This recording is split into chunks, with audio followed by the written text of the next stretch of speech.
Thank you. और मैं सबसे पहले तो आपका शुक्रगुजार हूं और पूरी टीम का शुक्रगुजार हूं कि अभी कुछ दिन पहले जब ये सेशन था तो मेरी मीटिंग शुरू होने से पहले थोड़ी देर पहले तबीयत थोड़ी सी नासाज थी। और आपने जिस तरीके से इस ऑब्जेक्शन हैंडलिंग मॉड्यूल को हैंडल करा था तो मुझे ऐसा ही लग रहा था कि मैं कर रहा हूँ। इनफैक्ट मैं सुन रहा था आपको। That is true example of leadership. So my dear friends, good morning once again. आप सभी का वेलकम है, स्वागत है आज के इस सेशन में। और आई थिंक आपको अनूप जी ने उस दिन बताया था, इफ यू रिमेम्बर, कि ऑब्जेक्शंस आना बहुत अच्छी बात है। हालांकि बहुत बार लोग ऑब्जेक्शन से डर जाते हैं, उन्हें लगता है कि कोई ऑब्जेक्शन ना आए तो वो बेटर है। लेकिन मुझे लगता है ऑब्जेक्शन आना ये बहुत अच्छी बात है। इसका मतलब सामने वाला कहीं ना कहीं आपके सवालों में इंटरेस्टेड है, आपकी बातों में इंटरेस्टेड है।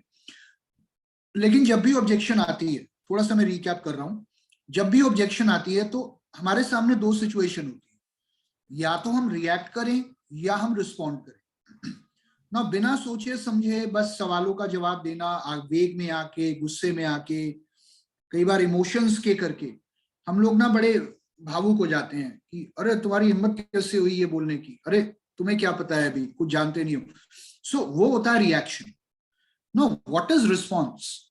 किसी भी सिचुएशन में बात को सुनकर और समझकर जब आप एक नपा तुला जवाब सामने वाले व्यक्ति को देते हो, उसको बोलते हैं रिस्पॉन्स।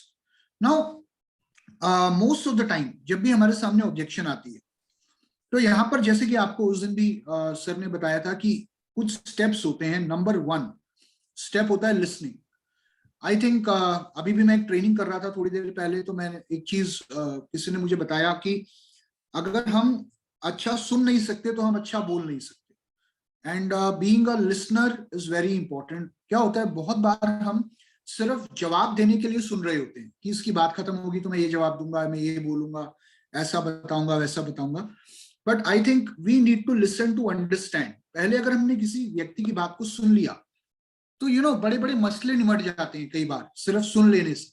आप अपने घर में भी देखना, कई बार अगर मान लीजिए दो लोगों की बहस हो रही है किसी बात पे, हस्बैंड वाइफ की भी अगर आपस में बहस हो रही है और अगर आप एक व्यक्ति सिर्फ सुन ले तो वो बात वहीं खत्म हो जाती है। सामने वाले कहीं ना कहीं अपने आप को वेंट ऑफ कर देता है। सो लिसन सबसे पहले। लिसनिंग के बाद हमने बात करी कुशनिंग और रीफ्रेजिंग। नाउ कुशनिंग क्या होती है? Did I cover this sir? ये आई थिंक ये आपने कवर किया था इन चीजों को, इफ आई रिमेम्बर। ये तो सर जब ऑब्जेक्शन हैंडलिंग शुरुआत की थी तो ये कंप्लीट करने के बाद हमारा 6 ऑब्जेक्शंस भी हो चुके थे, तो जस्ट एक रीकैप करने के लिए बेहतरीन है। तो मैं सिर्फ एक रिकैप कर रहा हूँ। यस यस, तो जस्ट रीकैप। क्वेश्चनिंग का मतलब है कि मैं आपकी बात समझ सकता हूँ। जब आप किसी को ये बात बोलते हैं, I can understand what you mean, right? आपकी जगह मैं होता तो मैं भी ऐसा ही फील करता। ये होती है क्वेश्चनिंग। और ये इसलिए जरूरी है क्योंकि बहुत बार क्या होता है, जब हम कोई सवाल हमारे सामने आता है, कई बार हम रिएक्ट कर जाते हैं। रिएक्शन में हम क्या बोल देते हैं? सर आप सही कह रहे हो, आपकी बात सही है, लेकिन आप फिर भी मेरी बात सुनो, राइट? अब ऐसा आपके साथ भी बहुत बार हुआ होगा, किसी ने कहा कि जी आपकी कंपनी तो बाकी कंपनीज की तरह तरह है, ये भी भाग जाएगी। तो हम कहते हैं हाँ जी आप सही कह रहे हो, लेकिन फिर भी आप मेरी बात सुनो, राइट? इसका मतलब ये हुआ, कोई मुझे कहता है कि तुम बेवकूफ हो, हाँ जी वो आपकी बात सही है लेकिन आप फिर भी मेरी बात सुनो, राइट? तो उस बात का कोई रिलेवेंस नहीं है। नेवर से कि आप सही कह रहे हो एंड नेवर से कि आप गलत कह रहे हो। कभी ये भी नहीं बोलना, नेवर अग्री और डिसअग्री। जब हम डिसअग्री करते हैं कि आप गलत कह रहे हो, आपको नहीं पता, तो वो चीज सामने वाले की ईगो पे लग जाती है। वो बंदा कहता है अब मैं तुझे गलत ठहराऊंगा, राइट? सो आर्ग्यूमेंट में ना कन्वर्ट हो आपका कॉन्वर्सेशन, इसलिए questioning is the best part कि जी मैं आपकी बात समझ सकता हूं। And then rephrase. रीफ्रेज का मतलब सामने वाले व्यक्ति की बात को अपने शब्दों में दोहरा देना कि सर क्या आपके कहने का मतलब यही है? इफ आई कैन अंडरस्टैंड, क्या आप यही पूछ रहे हो? ये क्यों जरूरी है? क्योंकि मान लीजिए अगर आप किसी से कंफर्म करे बगैर सवाल का जवाब देना शुरू कर दें तो हो सकता है सामने वाला बोले यार मैं ये नहीं बोल रहा था, मेरा कहने का मतलब कुछ और था, ये तो मैंने बोला ही नहीं, ये तो मैंने पूछा ही नहीं। So it is very important that we rephrase, right? Rephrase करने के बाद जो अगला स्टेप आप यहाँ पे देख रहे हैं, पीलिंग दी अनियन। जैसे प्याज होता है, प्याज की परतें उतारी जाती हैं, आप देखते हैं एक परत के नीचे दूसरी परत छुपी होती है। तो हम जितना ज्यादा गहराई में जाते हैं हमें उतनी ज्यादा गहराई में परत दिखती है। जैसे मान लीजिए किसी व्यक्ति की कोई ऑब्जेक्शन है, ऑब्जेक्शन के आपने ऑब्जेक्शन का जवाब दे दिया, हो सकता है सामने वाला दोबारा एक क्वेश्चन करे कि जी ये तो ठीक है लेकिन मेरा एक और सवाल था, फिर आप उस सवाल का जवाब दोगे, फिर वो कहेगा नहीं ये सब ठीक है लेकिन एक डाउट और है। तो इट इज वेरी इंपॉर्टेंट कि हम उस व्यक्ति से कंफर्म कर लें कि सर जो आपने ये सवाल उठाया है, आई होप यही आपका मेजर सवाल है, इसके अलावा कोई और डाउट तो नहीं है, अगर है तो प्लीज मुझे अभी बता दो। अब यहाँ पर दो चीजें होंगी, या तो वो कहेगा नहीं है, और अगर नहीं है तो वेरी गुड, मतलब हमें इसी एक चीज को सॉल्व करना है, यही आपका सवाल है। या अगर वो कहता है तो अच्छा क्या है प्लीज वो भी बता दो, I can write it down. तो आपको समझ में आ गया कि ये दो मेजर सवाल हैं आपके जिनके ऊपर हमने बात करनी है। इसके अलावा अगर कोई छोटा मोटा डाउट होगा तो we can take it later, right. तो क्वेश्चंस कंफर्म करने के लिए, वरना ये टेबल टेनिस की तरह चलता रहेगा गेम। आप एक सवाल का जवाब दोगे वो दूसरा पूछेगा, फिर आप दूसरे का जवाब दोगे वो तीसरा पूछेगा। So locking the objection very important. Fourth step आता है feel felt found. Feel felt found में क्या होता है कि अब हम उसके ऑब्जेक्शन को रिस्पॉन्ड करते हैं। यहां पर एक बहुत सिंपल और बहुत पुरानी टेक्निक है feel felt found. I know how you feel, कि मैं मैं समझ पा रहा हूं आप कैसा फील कर रहे हैं। I felt the same way, मुझे भी ऐसा ही लगता था, या आपकी तरह बहुत से लोगों को ऐसे ही लगता था। But then what they found was very different, कि बाद में उन्होंने जब चीजें समझी तो उन्हें समझ में आया कि ये प्रोडक्ट कितने इफेक्टिव है या कंपनी कितनी इफेक्टिव है, जो भी आपका सवाल है उसका, राइट। तो यहाँ पर जहां तक मुझे याद है अनूप सर ने आपके साथ पहली 6 ऑब्जेक्शंस के ऊपर बात कर ली थी। I don't have time, right. तो मैं थोड़ा सा बहुत छोटा सा रिकैप करूं। कोई कहता है मेरे पास टाइम नहीं है। सर मैं समझ पा रहा हूं आप ऐसा क्यों बोल रहे हैं, और इनफैक्ट बहुत से लोगों को शुरू में ऐसा ही लगता था। तो आपका मेजर डाउट है कि आपके पास समय नहीं है, राइट। तो मैं आपको बताना चाहूंगा कि यही इस बिजनेस की सबसे बड़ी ब्यूटी है कि यहाँ टाइम की कोई बाउंडेशन नहीं है, और आप अपना टाइम खुद चुन सकते हो कि आपको कितने घंटे काम करना है, कब काम करना है। क्योंकि बहुत सारे लोग हमारे बिजनेस में ऐसे हैं जो आज कोई ना कोई फुल टाइम जॉब या किसी ना किसी फुल टाइम प्रोफेशन के साथ वेस्टीज को कर रहे हैं और अपने लिए टाइम निकाल रहे हैं। क्यों? क्योंकि उस फुल टाइम प्रोफेशन में, उस फुल टाइम जॉब में जो सक्सेस, जो कामयाबी, जो ग्रोथ शायद उन्हें नजर नहीं आ रही थी, उससे कहीं ज्यादा ग्रोथ आज पार्ट टाइम को, वेस्टीज को पार्ट टाइम करके उन लोगों ने अचीव करी। तो मैं ऐसे ही आपको कुछ लोगों के बारे में बताता हूं जिन्होंने पार्ट टाइम शुरू किया था और आज देखिए वो कितने कामयाब है, राइट। तो यहाँ पे आपने अपने किसी अपलाइन की या कुछ ऐसे लोगों की जो शुरू में पार्ट टाइम आए थे लेकिन आज फुल टाइम में वेस्टीज कर रहे हैं, उनका उदाहरण आप दे सकते हो। दूसरा व्यक्ति, अब दूसरा सवाल आता है कि आई डोंट हैव मनी, मेरे पास पैसा नहीं है। तो उसको बोलो जी मैं आपकी बात समझ सकता हूँ, आई होप आपका कहने का मतलब यह है कि आप पैसे की कमी के करके इस बिजनेस को शुरू नहीं कर पाएंगे, या कहीं ना कहीं आपको लग रहा है कि पैसे की कमी है इसलिए आपको वेस्टीज नहीं करना चाहिए। एम आई राइट? कंफर्म करिए कि एक्चुअली में वो कहना क्या चाहता है। ओके, तो यही आपका मेजर सवाल है। तो सर मैं आपको बताना चाहूंगा, अगर आपको लगता है कि पैसे की कमी के करके आप वेस्टीज नहीं कर पाएंगे, तो बहुत सारे लोगों को पहले ऐसा ही लगता था। इनफैक्ट मैं आपको एक व्यक्ति का उदाहरण देता हूं जिनका नाम है विजय कुमार मिश्रा, जो वेस्टीज के अंदर वो पहले व्यक्ति थे जिनका 1 लाख रुपए का पे आउट आया। तो जब वो वेस्टीज में आए थे तो उनकी फाइनेंशियल कंडीशन इतनी खराब थी कि वो अपनी टीम से मीटिंग करने तक नहीं जा पाते थे। क्यों? क्योंकि वो रहते थे कानपुर में, उनकी टीम थी लखनऊ में। तो कानपुर से लखनऊ जाना और वहां से मीटिंग करके वापस आना, उसके लिए कम से कम 100 रुपए लगते थे। तो इनके पास 100 रुपए भी नहीं होते थे और बहुत मुश्किल हालातों में इन्होंने वेस्टीज को शुरू किया था। और मैं उस समय की बात बता रहा हूं जब हमारे पास गिनती के सिर्फ 2 प्रोडक्ट हुआ करते थे। आज तो हमारे पास 350 प्लस प्रोडक्ट है। तो जब भी टीम का फोन आता था कि सर मीटिंग करने आप कब आओगे, कब मिलोगे, तो ये टीम से बहाना बना देते थे कि रुक जाओ यार, मैं आपको थोड़ी देर में टाइम देता हूं।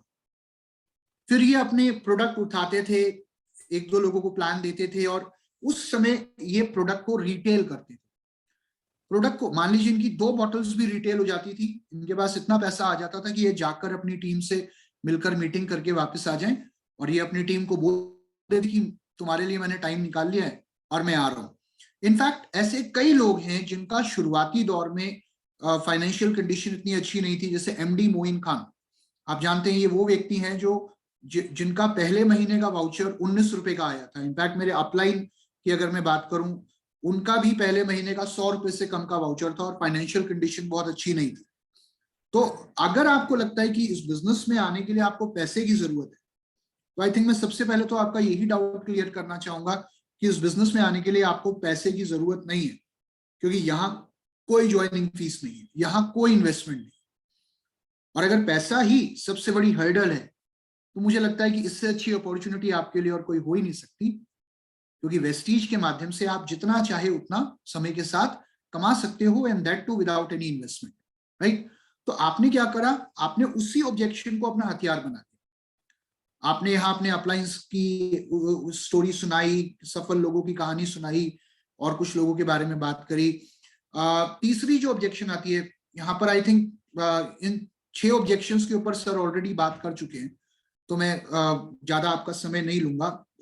मैं सीधा 7वीं ऑब्जेक्शन पे आता हूँ, राइट, क्योंकि हमारे पास समय लिमिटेड होता है, अदरवाइज मेरा आधे से ज्यादा सेशन फिर इन्हीं 6 ऑब्जेक्शंस पे बात करने में चला जाएगा। तो 7वीं जो ऑब्जेक्शन है, जहां से मेरे को शुरुआत करनी है, व्यक्ति कहता है मैं ज्यादा लोगों को नहीं जानता या मैं किसी को जानता नहीं। तो उसको बोलो सर मैं समझ सकता हूं आप ऐसा क्यों फील कर रहे हैं, और अगर मैं सही समझ पाया हूं तो क्या आपका ये कहना है कि आप लोगों को नहीं जानते इसलिए आप वेस्टीज नहीं कर पाएंगे? ओके, आई होप यही आपका मेन डाउट है, यही सवाल है। सर मैं एक चीज आपसे जरूर कहना चाहूंगा, आपने कहा कि आप लोगों को नहीं जानते, तो इससे अच्छी अपॉर्चुनिटी आपके लिए और कोई हो ही नहीं सकती, क्योंकि आज बेशक आप लोगों को ना जानते हो, लेकिन अगर आप इस अपॉर्चुनिटी का पार्ट बन जाते हो, तो आने वाले टाइम में इंडिया का कोई ऐसा कोना नहीं होगा जहां लोग आपको नहीं जानते। क्योंकि मैं एक चीज आपको बता दूं, ऐसे बहुत सारे लोग हमारे बिजनेस के अंदर आज हैं जो जिनका यही मानना था कि वो लोगों को नहीं जानते, उन्हें कोई नहीं जानता, तो वो इस बिजनेस को कैसे करेंगे। जैसे एक बहुत अच्छे लीडर है हमारी टीम में जिनका नाम है संत कुमार पांडे। तो संत कुमार पांडे जी जब दिल्ली आए थे, क्योंकि वो एक गांव से हैं, और जब वो बड़े शहर में आए तो इस शहर में जाने उनको सिर्फ एक व्यक्ति था, और उस समय वो 12 घंटे की नौकरी भी करते थे, एज अ सिक्योरिटी गार्ड, लगभग 12 घंटे जॉब करना और फिर दोपहर में निकल जाना, वेस्टीज के बारे में लोगों को बताना शुरू करना। तो एक ऐसा व्यक्ति जो किसी को भी नहीं जानता था एक शहर में, आज उसी शहर में उस व्यक्ति का हजारों लोगों का नेटवर्क है।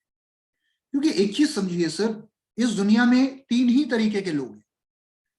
पहले वो जिनको आप बहुत अच्छे से जानते हो, दूसरे वो जिनको आप थोड़ा कम जानते हो, और तीसरे वो जिनको आप बिल्कुल भी नहीं जानते। ना इन तीनों लोगों में एक चीज कॉमन है, जिनको आप बहुत अच्छे से जानते हो, जिनको आप कम जानते हो, जिनको आप बिल्कुल भी नहीं जानते, इन तीनों लोगों में एक चीज कॉमन है, दोनों को हेल्थ और वेल्थ की बहुत ज्यादा जरूरत है। और शायद समय के साथ आज लोगों को ये समझ में आना शुरू हो गया है कि हेल्थ और वेल्थ कितनी जरूरी है। तो जिनको आप बिल्कुल भी नहीं जानते, उनसे आप जान पहचान बना सकते हो, जिनको आप थोड़ा कम जानते हो उनसे आप जान पहचान बढ़ा सकते हो, और जिनको आप बहुत अच्छे से जानते हो उन्हें आप डायरेक्टली अप्रोच कर सकते हो। और ये करना कैसे है, उसके लिए आपको सोचने की जरूरत नहीं है। कंपनी का सिस्टम इतना स्ट्रांग है जो आपको ये सिखाएगा, बताएगा हर स्टेप पर कि आपको लोग कैसे मिलेंगे, कहाँ से मिलेंगे, आप उनके साथ ये अपॉर्चुनिटी शेयर कैसे करोगे। तो I think it is one of the best platform जहां पे आपको अपने सोशल सर्कल को बढ़ाने का मौका मिलेगा। इनफैक्ट अगर आप लोगों को नहीं जानते हो तो आप उन लोगों के जैसे हो जो आज इस बिजनेस के अंदर जब आए थे तो शायद उन्हें कोई नहीं जानता था, लेकिन आज उन्हें सब जानते हैं। बहुत सारी हाउसवाइफ्स हैं, स्टूडेंट्स हैं, बहुत से ऐसे लोग हैं जो एक एरिया से कभी बाहर नहीं निकले, लेकिन आज पूरे इंडिया में उनके डाउनलाइन से उनकी टीम्स हैं, राइट। तो यहाँ पर भी मैं क्या कर रहा हूँ, यहाँ पर मैं उदाहरण दे रहा हूँ कुछ लोगों का, राइट, अपलाइंस का, क्रॉस लाइन का, डाउनलाइन का। तो उस व्यक्ति को बताओ, सिस्टम के माध्यम से आप ये करना सीख जाओगे, हम आपको बताएंगे, कंपनी के ट्रेनिंग प्रोग्राम्स के माध्यम से आप अपने सर्कल को, अपने इन्फ्लुएंस को और बड़ा कर पाओगे। नाउ अब बात करते हैं 8वीं ऑब्जेक्शन की, कि जी मैंने या मेरे किसी जानकार व्यक्ति ने इस तरीके का बिजनेस करा था पहले, या मैं एक व्यक्ति को जानता हूं जिसने डायरेक्ट सेलिंग की थी, एक कंपनी में काम किया था, वो व्यक्ति वहां सफल नहीं हो पाया।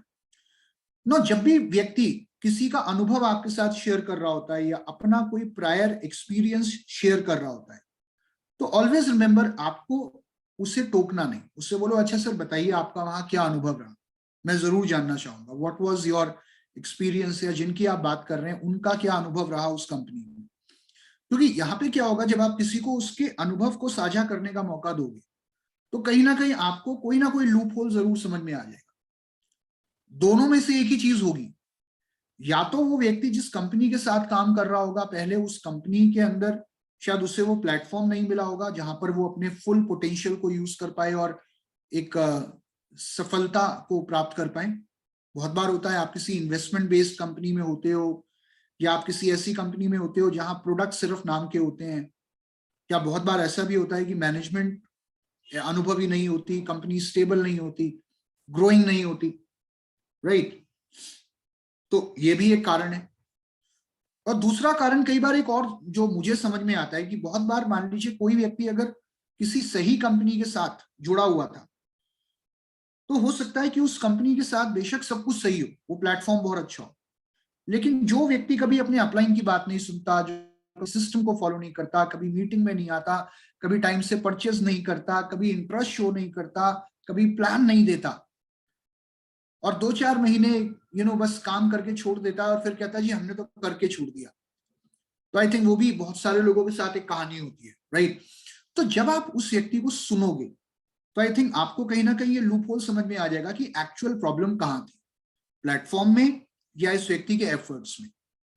ना सुनने के बाद अब आप उस व्यक्ति को एक ही चीज बोलो कि सर आप जैसा आप सोचते हो वैसे ही ऐसे इस बिजनेस के अंदर आज बहुत सारे लोग हैं, हमारी कंपनी के अंदर आज बहुत सारे लोग हैं जिन्होंने एक समय के बाद ये सोच लिया था कि यार जिंदगी में चाहे कुछ भी करेंगे लेकिन डायरेक्ट सेलिंग नहीं करेंगे, नेटवर्क मार्केटिंग नहीं करेंगे, क्योंकि जिस भी प्लेटफॉर्म के साथ वो लोग जुड़े हुए थे वहां पर काम करने के बाद भी शायद उन्हें वो रिजल्ट नहीं मिल पा रहे थे जो जिसके वो हकदार थे। और मैं आपको किसी और का एग्जाम्पल क्यों दूं, मैं आपको एक ऐसे व्यक्ति का उदाहरण दूं जिनको आज शायद वेस्टीज में हर कोई जानता है। ये वो व्यक्ति हैं जिन्होंने 13 साल एक अदर डायरेक्ट सेलिंग कंपनी के साथ काम किया, और कोई ऐसी कंपनी नहीं है जिसको लोग नहीं जानते, बहुत जानी मानी कंपनी के साथ उन्होंने एक लंबे समय तक काम किया। और 13 साल काम करने के बाद उनका जो हाईएस्ट पे आउट था वो था लगभग 1 लाख रुपए। ना जब वो 1 लाख एक समय के बाद वो भी नहीं आया, क्योंकि बहुत सारी कॉम्प्लिकेशंस थी, चीजें थी, प्रॉब्लम थी, और इन्होंने डिसीजन ले लिया लाइफ में कि कुछ भी करूंगा लेकिन नेटवर्क मार्केटिंग नहीं करूंगा। ये नौकरी की तलाश में निकले, इन्होंने कई लोगों से बात करी कि मैं नौकरी करना चाहता हूँ, ये मेरी डिमांड है, ये मेरी ये मेरा एक्सपीरियंस है। तो नौकरी की तलाश में जब ये निकले तो इन्होंने एक व्यक्ति मिले जिनके पास ये नौकरी के लिए पहुंचे थे, और वो व्यक्ति हैं हमारी कंपनी के एमडी सर मिस्टर गौतम बाली, उनके पास ये पहुंचे जिनकी मैं बात कर रहा हूँ। तो इन्होंने बाली सर से कहा कि आप मुझे नौकरी दे दो, मैं आपकी कंपनी में ट्रेनिंग्स कर सकता हूँ या और जो भी आपके डिपार्टमेंट से उनको संभाल सकता हूँ। तो बाली सर ने इनसे एक ही चीज बोली कि आपने इतने साल डायरेक्ट सेलिंग को दिए, आप 6 महीने वेस्टीज में काम करके दे। और इन्होंने कहा चलो इतना टाइम जब दे चुका हूं तो क्यों ना एक बार इस कंपनी में आके देखता हूँ, काम करके देखता हूँ। और शायद उसके बाद उन्होंने कभी पीछे मुड़ के नहीं देखा। 13 साल एक डायरेक्ट सेलिंग कंपनी में काम करने के बाद उनकी हाईएस्ट इनकम 1 लाख थी, और आज वेस्टीज में काम करने के बाद लगभग 12-13 साल 14 साल आज उनको वेस्टीज में हो गए।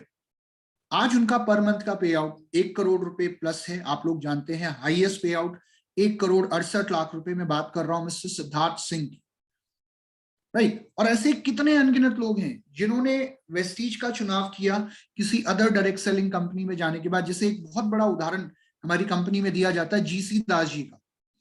जीसी दास जी आप में से बहुत से लोग जानते होंगे, आज वो डीयूसीडी है, उनका लगभग 4-5 लाख रुपए का चेक है। तो ये जब वेस्टीज में आए थे, आप जानते हैं इन्होंने वेस्टीज कब ज्वाइन करी थी? 2004 में। जब ये आए वेस्टीज में तो इन्हें लगा यार ये छोटी सी इंडियन डायरेक्ट सेलिंग कंपनी है, इसका कोई स्कोप नहीं है। इन्होंने वेस्टीज को 6 महीने करके छोड़ दिया, और ये अपने मुंह से बताते हैं। मतलब आप कभी अगर मौका मिले जीसी दास जी से बात करने का तो आप खुद उनसे पूछेंगे तो वो आपको बताएंगे कि वेस्टीज छोड़ने के बाद इन्होंने 10 से 15 कंपनीज में काम किया, अदर डायरेक्ट सेलिंग कंपनीज में। 15 से ऊपर ही होगा वो नंबर, नीचे नहीं होगा। और अलग अलग कंपनीज में काम करने के बाद आखिरकार इन्हें एक चीज समझ में आई, कहीं प्रोडक्ट अच्छा नहीं, कहीं मैनेजमेंट को अनुभव नहीं, कहीं प्लान में दम नहीं। आखिरकार इन्होंने 2009 में वेस्टीज को दोबारा ज्वाइन किया और आज ये DUCD। तो ये बोलते हैं कि अगर मैं 2004 में क्विट करके नहीं गया होता तो शायद आज मैं ब्रांड एम्बेसडर होता या एक बहुत बड़े लेवल पे होता। हालांकि आज भी इनका एक बहुत अच्छा पे आउट है, राइट।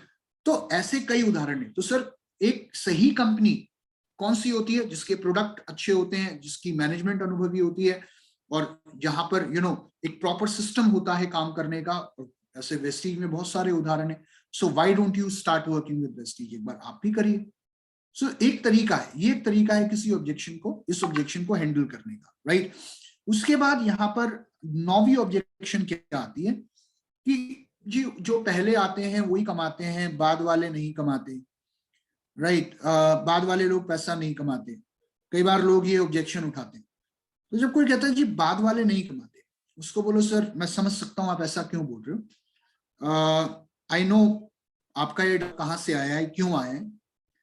तो क्या आपका ये मानना है कि डायरेक्ट सेलिंग में जो लोग पहले आते हैं वो ही कमाते हैं, बाद वाले नहीं कमाते? Okay, thank you. सो मैं आपको एक चीज जरूर कहना चाहूंगा कि जब तक मैं वेस्टीज में नहीं आया था मेरा भी यही डाउट था, मुझे भी यही लगता था कि जो लोग पहले आ गए उन्होंने कमा लिया, और अब मैं इस कंपनी में ज्वाइन करके क्या करूंगा यार, ऑलरेडी इतने साल हो चुके हैं कंपनी को, अब कहाँ मैं कमा पाऊंगा, जिन्होंने कमाना था कमा लिया। तो जब मैं आया मुझे एक चीज समझ में आई कि जो मेरी सोच थी कि जो पहले आते हैं वही कमाते हैं, ये एक्चुअली में सोच कहां से बनी?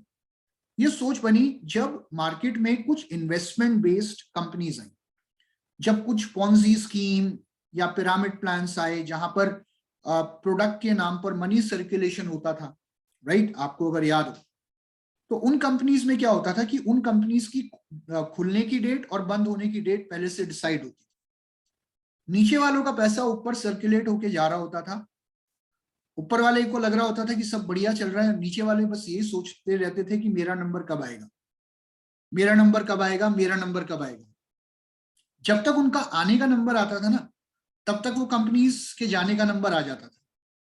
तो ये सोच वहां से बनी। और आज अगर मैं वेस्टीज की बात करूं, वेस्टीज एक ethical product based direct selling company है जिसके कंज्यूमेबल हाईली इफेक्टिव प्रोडक्ट्स लोग बार बार इस्तेमाल करते हैं। और आज 17 साल बाद में एक बहुत ही ज्यादा कॉन्फिडेंस से ये बात कह सकता हूं कि जो लोग आज से लगभग 10 साल पहले वेस्टीज में आए थे या 12 साल 15 साल पहले आए थे, उनसे कहीं ज्यादा लकी वो लोग हैं जिन्होंने आज वेस्टीज को ज्वाइन किया है। मैं पूरे दावे से ये बात बोल सकता हूं। उसके पीछे कई कारण है। पहला कारण, आज हमारे पास पहले से ज्यादा प्रोडक्ट है, आज हमारे पास पहले से ज्यादा DLCPs हैं, ज्यादा ऑफिसेज हैं, आज हमारा एजुकेशन सिस्टम पहले से कहीं ज्यादा रोबस्ट और डायनेमिक है। आज कहते हैं ना हाथ कंगन को आरसी क्या, पढ़े लिखे को फारसी क्या।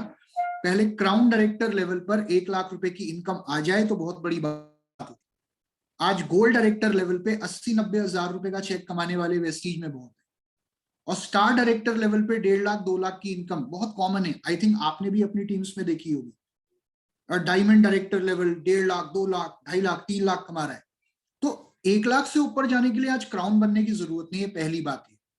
और दूसरी बात यह है कि वेस्टीज में जो चीज मेरे को बहुत कॉमनली देखने को मिली, हालांकि मैं अभी किसी का नाम नहीं ले पाऊंगा, मैं ऐसे कई लोगों को जानता हूं जहां अपलाइन से ज्यादा उसके डाउनलाइन का चेक है। और ये एक बहुत बड़ी रियलिटी है वेस्टीज में। ऐसा नहीं है कि अपलाइन में क्षमता नहीं है, अपलाइन में क्षमता है, लेकिन शायद उसकी प्रायोरिटी उतनी है, वो कहता है मैं यहां तक पहुंच गया बहुत है। लेकिन डाउनलाइन का डाउनलाइन आ रहा है, तेजी से काम कर रहा है और वो बहुत आगे निकल गया। अपलाइन कमा रहा है 2.5 लाख, डाउनलाइन कमा रहा है 7 लाख 8 लाख। और अपलाइन बड़ा खुश है, कहता है यार देखो मेरी टीम में बंदा 7 लाख कमा रहा है, क्योंकि उसे पता है अगर इस लेग में कोई 7 लाख कमा रहा है इसका मतलब ये लेग स्टेबल है, इसको कोई हिला नहीं सकता। एज एन अपलाइन उसे पता है मेरी जितनी ज्यादा लेग्स में जितने ज्यादा लोग पैसा कमाएंगे, मेरी टीम मेरा नेटवर्क उतना ज्यादा स्ट्रांग होगा, स्टेबल होगा। तो सर आप अगर आज आए हो, अभी आपने ज्वाइन किया, तो आई थिंक अभी से बेटर अपॉर्चुनिटी और कोई हो ही नहीं सकती। तो आप कितना कमाओगे, एक चीज शायद आपको अनूप जी ने भी बताई थी कि इस बिजनेस के अंदर ये मायने नहीं रखता कि आपका इस बिजनेस के अंदर सबसे बड़ी बात क्या है कि कई बार लोग ये सवाल करते हैं कि आप कितना कमा रहे हो, राइट। तो आप कि आप कितना कमा रहे हो, तो सामने वाले को एक ही बात बोलो, सर नहीं कमा रहा हूं तभी तो वेस्टीज कर रहा हूं, ताकि मैं भी कमाना शुरू कर दूं। कमाना चाहता हूं तभी तो वेस्टीज कर रहा हूं। और मैं कितना कमा रहा हूं उससे आपकी इनकम डिसाइड नहीं होगी। अपलाइन की इनकम से कभी डाउनलाइन की इनकम डिसाइड नहीं होती, बल्कि डाउनलाइन की इनकम बढ़ने से अपलाइन की इनकम पे जरूर फर्क पड़ता है, उसकी इनकम जरूर बढ़ती है, right. This is how you handle this objection. अब आते हैं 10वीं ऑब्जेक्शन पे, जहां पे कोई व्यक्ति कहता है जी मेरे पास तो ऑलरेडी एक अच्छी नौकरी है, मेरे पास तो जॉब है, मैं क्यों करूं वेस्टीज को। उसको बोलो सर मैं समझ सकता हूं आपकी ये बात, बिल्कुल आप अपनी जगह सही हो कि आपकी इतनी अच्छी जॉब है, और मुझे भी पहले ऐसा ही लगता था कि जब मैं जॉब कर ही रहा हूं तो मुझे वेस्टीज करने की क्यों जरूरत है। लेकिन जब मैं वेस्टीज में आया ना, तो मैंने एक चीज रियलाइज करी कि इस बिजनेस के अंदर आज की डेट में जितने भी लोग सफल हैं, ये वो लोग हैं जो वेस्टीज में डायरेक्टली नहीं आए। ऐसा नहीं है कि इन्होंने अपनी जॉब छोड़ दी या अपना काम छोड़ दिया और पूरा वेस्टीज में आ गए। ये वो लोग हैं जिन्होंने अपनी कोई ना कोई जॉब करते हुए या अपना कोई ना कोई काम करते हुए इन्होंने वेस्टीज का चुनाव किया पार्ट टाइम में। और इनमें से ऐसे बहुत सारे लोग हैं जिन्होंने शायद आज अपनी फुल टाइम जॉब्स को भी रिजाइन कर दिया। क्यों? क्योंकि इनके पास आज वो सफलता है वेस्टीज में जो शायद उस जॉब में इन्हें लगता था कि कभी नहीं आ सकती।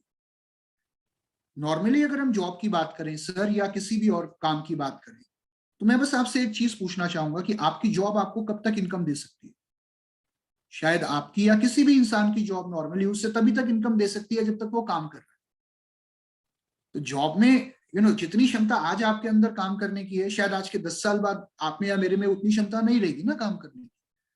सो आज वेस्टीज एक ऐसा प्लेटफॉर्म है जो हमें आने वाले टाइम में पैसिव इनकम जनरेट करने का सबसे अच्छा साधन है किसी भी आम इंसान के लिए।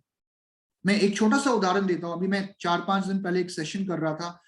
गुरप्रीत सिंह जी जो हमारे बीच आज नहीं है, आप में से बहुत से लोग उनका नाम आपने सुना होगा या जानते होंगे, तो आज वो हमारे बीच नहीं है। लेकिन आज उनकी जो वाइफ है अमनदीप कौर, आज उनका ऑन एन एवरेज जो इनकम आज भी वेस्टीज से आ रही है, लगभग 2.5 से 3 लाख रुपए ऑन एन एवरेज आ रहा है, क्योंकि नेटवर्क आज भी काम कर रहा है। अगर वो कोई जॉब करते होते तो शायद उनके परिवार के पास कोई एक सिक्योरिटी या इनकम के नाम पे शायद कुछ भी नहीं होता। लेकिन आज वेस्टीज एक ऐसा प्लेटफॉर्म है जहां पर आज भी उनको और उनके जैसे कई लोगों के परिवारों को आज भी एक रेगुलर इनकम आ रही है। तो माय डियर फ्रेंड्स, पहली चीज ये बिजनेस आपको सिक्योरिटी देता है। दूसरी चीज ये बिजनेस आपको पहचान देता है। तीसरी चीज ये बिजनेस आपको एक चीज और देता है, और वो है आपके ड्रीम्स को पूरा करने का मौका। क्योंकि फुल टाइम जॉब करते हुए बहुत लोगों को ये बात समझ में आ गई, यार फुल टाइम जॉब में जरूरतें तो पूरी हो रही हैं लेकिन ड्रीम्स पूरे नहीं हो रहे। उस फुल टाइम जॉब के साथ पार्ट टाइम वेस्टीज को जब लोगों ने करना शुरू किया, तो वहां पर उन्होंने अपने ड्रीम्स को भी पूरा करना शुरू किया। एंड आई होप कि आप भी अपने ड्रीम्स जरूर पूरा करना चाहेंगे सर। तो बताइए, फॉर्म आपके नाम पे साइन होगा कि भाभी जी के नाम पे? As simple as that. तो this is how you handle any objection, right. चलिए आगे बढ़ते हैं, बात करते हैं 11वीं ऑब्जेक्शन की, कि मैं ये बिजनेस नहीं कर सकता, क्योंकि अगर मैं बिजनेस करूंगा तो मेरी फैमिली या फ्रेंड्स के साथ मेरे रिलेशन खराब हो जाएंगे। कहीं ऐसा ना हो कि जो मेरे जानने वाले लोग हैं वो मुझसे दूर भागना शुरू कर दें या मेरा फोन उठाना बंद कर दें। कई बार लोगों को ये डर होता है। तो यहाँ पर उन्हें एक ही चीज बोलो कि सर, जैसे आपकी फैमिली है वैसे मेरी भी फैमिली है। आपकी फैमिली है, हर उस व्यक्ति की फैमिली है, हर उस व्यक्ति की रिश्तेदारी है जो आज वेस्टीज में सफल है, जो आज वेस्टीज में कामयाब है। और सबसे बड़ी बात इस बिजनेस के अंदर, अगर हम ये सोच के काम कर रहे हैं कि हमें यहाँ सामान बेचना है, तो आई थिंक सबसे पहले तो हमें ये सोच चेंज करनी है कि हम यहाँ पर किसी को सामान बेचने हैं। ये बिजनेस सामान बेचने का नहीं है, ये बिजनेस है शेयरिंग का। अगर आपको कोई भी चीज अच्छी लगती है, मान लीजिए आप कोई मूवी देखते हैं, आपको बड़ी अच्छी लगती है, आप कहीं खाना खा के आते हैं, आपको उस जगह का खाना बहुत अच्छा लगता है, आप कोई नेटफ्लिक्स पे कोई सीरीज देखते हो, आपको अच्छी लगती है, आप क्या करते हो लोगों के साथ? शेयर। फेसबुक पर कुछ अच्छा लगता है हम शेयर करते हैं, व्हाट्सएप पे कुछ अच्छा लगता है, इंस्टाग्राम पे कुछ अच्छा लगता है, हम शेयर करते हैं। It's a business of sharing, it's not a business of selling. अगर कुछ हेल्थ केयर प्रोडक्ट से आपको फायदा हो रहा है या आपकी फैमिली में किसी को फायदा हो रहा है, और अगर वो हेल्थ केयर प्रोडक्ट आप लोगों को सजेस्ट करते हो और उन्हें फायदा होता है, तो आपके रिलेशन खराब होंगे या अच्छे होंगे? अगर आप एक ऐसी अपॉर्चुनिटी में हो जहां पे आप लाइफ में ग्रो कर रहे हो, आगे बढ़ रहे हो, और आपके जैसे बहुत सारे लोग आगे बढ़ सकते हैं, और वो अपॉर्चुनिटी आप लोगों के साथ शेयर कर रहे हो, तो कोई आपसे दूर होगा या पास आएगा। क्योंकि मैं एक चीज हमेशा बोलता हूं, जब भी हम किसी को प्लान देते हैं, हमारा काम किसी को कन्विंस करना नहीं है, हमारा सिर्फ एक काम है, लोगों से ये कहना कि मैं कर रहा हूं, आप भी देख सकते हो, एक बार देख लो, फाइनल डिसीजन आपका होगा। और सबसे इंपॉर्टेंट बात, अगर आपको ये लगता है या हमें अगर ये लगता है कि ये बिजनेस सिर्फ उन लोगों के लिए है जिनको हम बहुत अच्छे से जानते हैं, तो आई थिंक हम अपने पैर पे खुद कुल्हाड़ी मार रहे हैं, हम अपनी लिस्ट को छोटा कर रहे हैं। क्योंकि हो सकता है ये बिजनेस आपके जानकारों के लिए ना हो, लेकिन आपके जानकारों के जो जानकार हैं वो इस बिजनेस को ज्यादा अच्छे तरीके से समझ लें या कर लें, राइट? क्योंकि रेफरेंसेस आपको हर व्यक्ति दे सकता है, नए लोगों से आपको हर कोई इंट्रोड्यूस करा सकता है, जिनको आप जानते हो उनके जो जानकार हैं इनके थ्रू आप उनसे कनेक्ट हो सकते हो। हेल्थ और वेल्थ की जरूरत सबको है, और मैंने एक चीज आपको बताई थी कि 3 तरीके के लोग हैं दुनिया में। जिनको आप जानते हो वो बहुत लिमिटेड है, जिनको आप कम जानते हो वो थोड़े ज्यादा हो सकते हैं, लेकिन जिनको आज आप बिल्कुल भी नहीं जानते, वो लिस्ट कभी खत्म ही नहीं हो सकती। और उस लिस्ट में हर व्यक्ति शामिल है जिसको हेल्थ और वेल्थ चाहिए।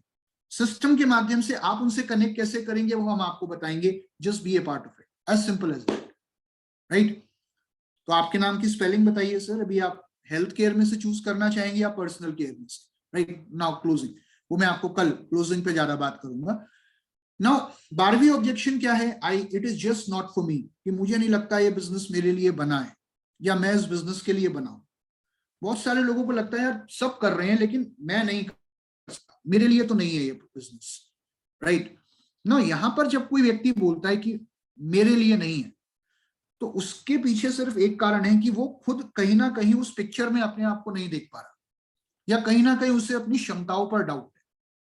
तो आपको ये देखना है कि सामने वाला व्यक्ति कौन है। अगर वो एक जॉब करने वाला व्यक्ति है तो उसको बोलो सर आप ही की तरह बहुत सारे लोग ऐसा सोचते थे, लेकिन आज देखिए वो अपनी जॉब करते हुए इस बिजनेस को कर रहे हैं। सामने हाउसवाइफ है तो उसे किसी हाउसवाइफ का उदाहरण दो, स्टूडेंट है उसे स्टूडेंट्स का उदाहरण दो, और उसके अंदर ये बिलीफ पैदा करने की कोशिश करो कि अगर और लोग कर रहे हैं तो आप क्यों नहीं कर सकते। और अगर उसके बाद भी, देखिए बहुत बार क्या होता है, कुछ लोग होते हैं ना, जैसे मैं अब कई बार अपनी ट्रेनिंग्स में बताता हूं कि कि मैं कर ही नहीं सकता, मेरे खानदान में किसी ने नहीं करा, मैं कर नहीं पाऊंगा। कहते हैं ना, जो आदमी सो रहा हो उसे आप जगा सकते हैं, लेकिन जो सोने की एक्टिंग कर रहा हो उसे आप नहीं जगा सकते। तो अगर आज वो बिजनेस नहीं भी करना चाहता तो भी आप उसे एक चीज बोल सकते हैं, चलो ठीक है, उस बिजनेस अपॉर्चुनिटी को छोड़ो, हेल्दी रहना चाहते हो, do you want to use some health product जो आपकी और आपके परिवार की हेल्थ को और बेटर बनाने का काम करेंगे, तो फिर आप फिलहाल के लिए उसे कंज्यूमर बना दो।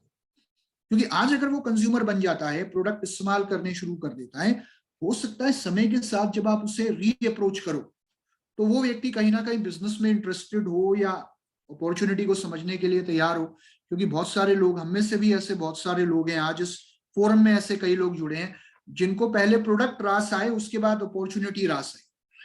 हम में से, आप में से बहुत सारे ऐसे लोग, राइट? तो लेट इट बी।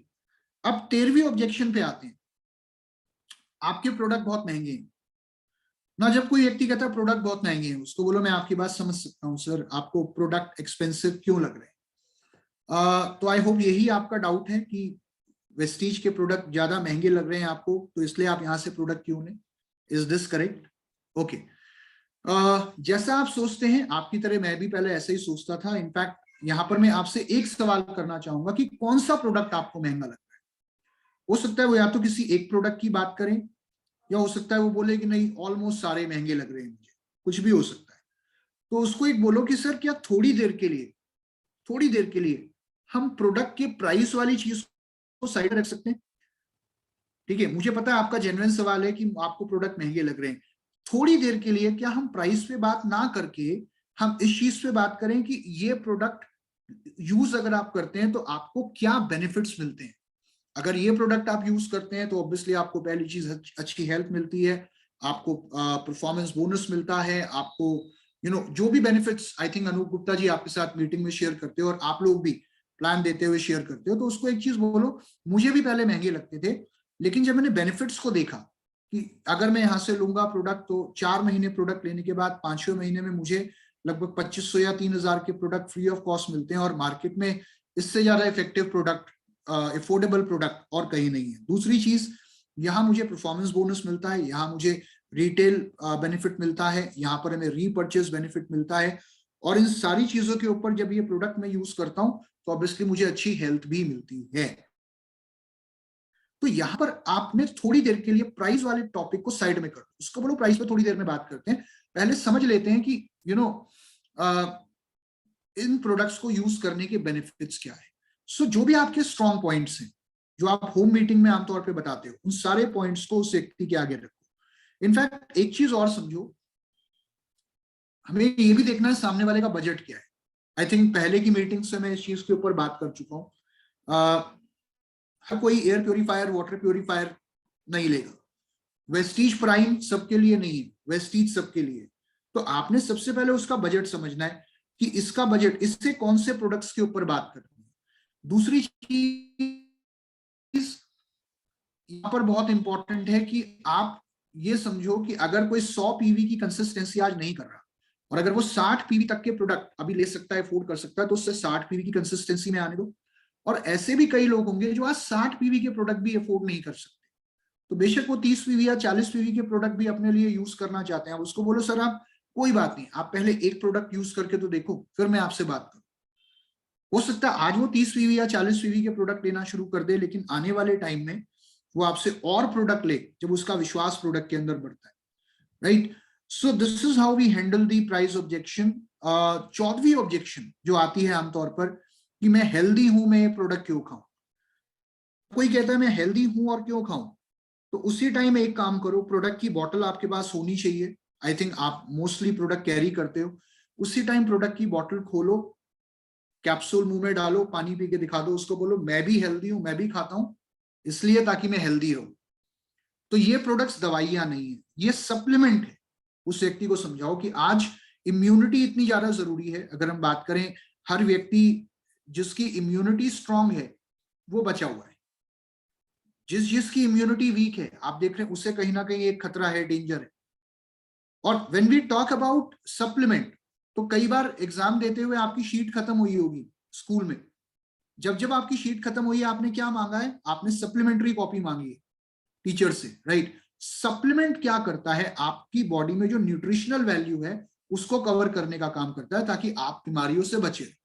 तो सबसे इंपॉर्टेंट क्या है, यहाँ पे आप डेमो करके दिखा सकते हो, किसी एक प्रोडक्ट की वीडियो दिखा सकते हो, या ऐसे कई लोगों का उदाहरण दे सकते हो जिनको लगता था पहले ये दवाई है लेकिन आज वो प्रोडक्ट खा रहे हैं। तो हो सकता है सामने वाला आपसे ये भी पूछ ले कि अच्छा दवाई नहीं है तो कैप्सूल फॉर्म में क्यों है, क्योंकि कई बार ना लोग कैप्सूल देख के डर जाते हैं, उन्हें लगता है यार ये कैप्सूल है तो दवाई है। तो देखो मार्केट में नोनी का जूस भी मिल जाएगा, एलोवेरा का जूस भी मिल जाएगा, लेकिन वेस्टीज इंडिया की पहली डायरेक्ट सेलिंग कंपनी थी जिसने कैप्सूल फॉर्म में नोनी को लॉन्च करा या हमारे सारे प्रोडक्ट्स को लॉन्च किया। उसका रीजन क्या है, उसका रीजन सिर्फ एक है कि आप अगर जूस की बोतल लेकर घूम रहे हो तो उसे हर जगह आप कैरी नहीं कर सकते। दूसरी चीज, कैप्सूल फॉर्म में एक एग्जैक्ट क्वांटिटी आपको हर बार खाने को कंज्यूम करने को मिलती है। जूस में कई बार क्वांटिटी कम होती है, कई बार ज्यादा होती है। अगर आप जूस की बोतल लेके घूम रहे हो, जितनी बार आप उसकी बोतल खोलोगे उतनी बार ऑक्सीडेशन होगा, उसके करके क्या होगा, उसकी शेल्फ लाइफ कम होती है। सो इट इज इंपॉर्टेंट, यहाँ पर उस व्यक्ति को एजुकेट करना जरूरी है, डेमो करके दिखाना बहुत जरूरी है। अब आते हैं 15वीं ऑब्जेक्शन की, बात करते हैं कि क्या गारंटी है कि कंपनी स्टेबल है, या कई बार लोग बोलते हैं कि कंपनी भाग तो नहीं जाएगी। तो उसको बोलो जी भाग रही है, इतनी तेजी से भाग रही है कि 17 सालों के अंदर इंडिया की एकमात्र इंडियन डायरेक्ट सेलिंग कंपनी बन गई जो आज ग्लोबल है। कंपनी इतनी तेजी से भाग रही है कि आज इंडिया की एकमात्र इंडियन डायरेक्ट सेलिंग कंपनी है जिसके 3500 से ज्यादा डीएलसीपी पूरे इंडिया में। एकमात्र इंडियन डायरेक्ट सेलिंग कंपनी बन गई जिसने कारबुक या लग्जरी कारबुक जैसे टूल्स लॉन्च करे जो शायद अभी तक इंडिया के अंदर कोई भी डायरेक्ट सेलिंग कंपनी लॉन्च नहीं कर पाई। और इतनी तेजी से भाग रही है कि बहुत सारी कंपनीज के लिए आज वेस्टीज बेंचमार्क बन गया। जब भी कोई नई डायरेक्ट सेलिंग कंपनी इंडिया में पैदा होती है वो एक कंपनी की तरफ जरूर नजर उठा के देखती है, वो है वेस्टीज। बहुत सारी कंपनीज प्लान को, प्रोफाइल को, प्रोडक्ट को, हर चीज को कॉपी करना चाहते हैं। लेकिन एक चीज को कॉपी नहीं किया जा सकता, वो है मैनेजमेंट की सोच। तो यहाँ आपने क्या करना है, यहाँ आपने उसे कंपनी का प्रोफाइल कितना स्ट्रांग है वो बता, और एक ही चीज बोलो कि सर कंपनी वो भागती है जहां पर लोगों ने पैसा लगाया हुआ होता है। वो इन्वेस्टमेंट बेस्ड कंपनी की आप बात कर रहे हो, this is a product based company, और वो भी प्रोडक्ट्स ऐसे जो कंज्यूमेबल हैं, जो लोगों के काम के हैं, जो लोग दोबारा दोबारा इस्तेमाल करना चाहते हैं। आज हम इंडिया के बाहर एक्सपेंशन कर रहे हैं, we are in Bahrain, we are in Dubai, we are in Nepal, we are in Bangladesh, we are going to be in Philippines, Thailand, Ghana, और कई कंट्रीज में हम अपने बिजनेस को एक्सपेंड कर रहे हैं। ऑब्वियसली भाग तो रही है ना कंपनी, बहुत तेजी से भाग रही है, तो इसके साथ आप भी भागो और अपनी रफ्तार को भी तेज करो। अब आते हैं सबसे आखिरी ऑब्जेक्शन पे, सोल्वी ऑब्जेक्शन, कि यार आपके प्रोडक्ट तो मुझे ऑनलाइन लेस रेट पे मिल रहे हैं, राइट, ये देखो ये इस वेबसाइट पे है, मैं आपसे क्यों लूं ना। यहाँ पर सामने वाले को पिक्चर पूरी क्लियर नहीं है, क्योंकि देखिए मैं आपकी जानकारी के लिए बता दूं कि ऐसे बहुत सारे लोगों के खिलाफ एक्शन लिया गया है, पहले भी और अभी भी हम एक्शन लेते रहते हैं, जो लोग कंपनी के प्रोडक्ट कहीं और ऑनलाइन सेल करने की कोशिश करते हैं। बहुत सारे लोगों की आईडीज को सस्पेंड किया गया है, टर्मिनेट भी किया गया है। और इन ऑनलाइन फोरम्स के अंदर ऐसा नहीं है कि कि ये कोई बंद मार्केट्स हैं, they are not close markets. कोई भी जाकर वहां पे अपनी आईडी रजिस्टर करता है और कोई भी प्रोडक्ट वहां पे वो ऑनलाइन सेल करना शुरू करता है। तो वेस्टीज ने पिछले कई सालों से 2 से 4 साल इन चीजों को हो गए, हमने कई कंपनीज के खिलाफ लीगल बैटल भी जीती है, और बहुत हद तक अब ये कंट्रोल हो गया, और हमारी कोशिश यही रहेगी कि आगे इन चीजों पे लगाम लगाई जाए।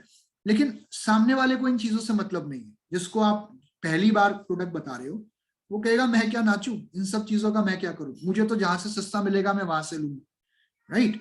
तो उस व्यक्ति से आप क्या बात करें, उसे एक ही बात बोलो, सर अगर इन प्रोडक्ट्स को कहीं और से ऑनलाइन सेल करना अनएथिकल है, इलीगल है कंपनी की नजरों में, तो याद रखना इन प्रोडक्ट्स को कहीं और से खरीदना भी अनएथिकल है, इलीगल है। और अगर आप ये प्रोडक्ट वेस्टीज के अलावा कहीं और से भी ले लेते हो, तो सर मुझे नहीं पता, लेकिन हो सकता है दिन की 4-5 कॉलें रेगुलर आपको आना शुरू हो जाए कंपनी की तरफ से, क्योंकि कंपनी ने पूरी एक टीम बैठा रखी है जो इन चीजों को ट्रैक कर रही है, और वो आपको रोज कॉल करेंगे, प्रोडक्ट क्यों लिया, कहां से लिया, कब लिया, कितने का लिया, किससे लिया, राइट। तो आप काम करोगे या उन सवालों का जवाब दोगे। और दूसरी चीज, अगर ये प्रोडक्ट आप वेस्टीज के अलावा कहीं से भी लेते हो, तो ना तो कोई बायबैक पॉलिसी लागू होगी, ना कोई रिटर्न पॉलिसी लागू होगी, और ना किसी प्रकार की जवाबदेही होगी कंपनी की या कंपनी के किसी भी डिस्ट्रीब्यूटर। कोई बड़ी बात नहीं है कि एक आधा लीगल लव लेटर भी घर पे आ जाए, यू डोंट नो। और अगर 150 रुपए बचाने के चक्कर में आप अपने परिवार के साथ खिलवाड़ करना चाहते हो, तो आई थिंक ये तो आप कभी नहीं करोगे। कि वो व्यक्ति जो प्रोडक्ट ऑनलाइन वहां सेल कर रहा है, उसने उसमें क्या मिलावट करी है, क्योंकि कंपनी के हाथ से तो वो चीज गई, वो कंपनी का प्रोडक्ट नहीं। आप ना तो किसी कंपनी के डिस्ट्रीब्यूटर से ले रहे हो, ना कंपनी से ले रहे हो। वो प्रोडक्ट एक्सपायर्ड भी हो सकता है, उस प्रोडक्ट के अंदर एडल्ट्रेशन भी हो सकती है, या कुछ भी हो सकता है। तो अगर उस प्रोडक्ट से किसी भी प्रकार का आपको कोई भी हार्म होता है, तो सर फिर उसके लिए हम कंपनी, कोई डिस्ट्रीब्यूटर जिम्मेदार नहीं होगा।